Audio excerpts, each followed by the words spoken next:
Hello বন্ধুরা, আমার নতুন চ্যানেলে তোমাদের সবাইকে স্বাগত।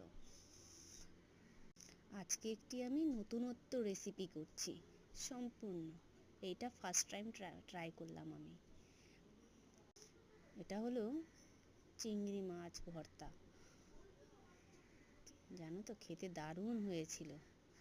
যদিও বা আমি একটু প্রথমবার করেছি, সম্পূর্ণ আলাদা।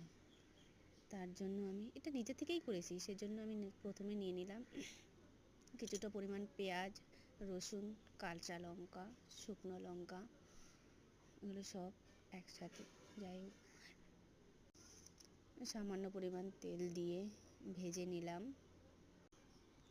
তারপর হাফ ভাজা হয়ে আসলে তাতে ভেজে রাখা চিংড়ি মাছ দিয়ে দেবো।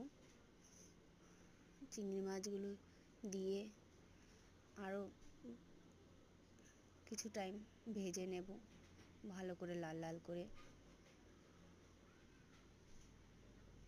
দেখো কেমন, খুব বেশি কিছু প্রয়োজন হয় না, খুব কম সামগ্রিকের মধ্যেই জিনিসটা রেডি হয়ে যায়। দেখো আমার ভাজা কমপ্লিট হয়ে গেছে। এবার আস্তে আস্তে তুলে ঠান্ডা করতে দিয়ে দেবো।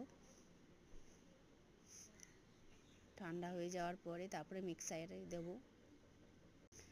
আমার বর ভর্তা খেতে একদম ভালোবাসে না, কিন্তু এই চিংড়ি মাছের ভর্তা আমার বরের ভীষণ ভালো লেগেছে। জাস্ট মানে এক কথায় প্রেমে পড়ে গেছে, এত ভালো লেগেছে। তোমরাও একবার বাড়িতে ট্রাই করতে পারো, দেখবে আশা করছি তোমাদেরও খুব ভালো লাগবে। দেখো আমার ঠান্ডা হয়ে গিয়ে পুরো কমপ্লিট হয়ে গেল। আমার মিক্সার হয়ে গেল। মিক্সার হয়ে যাওয়ার পর একটু ডেকোরেশন করে নিলাম।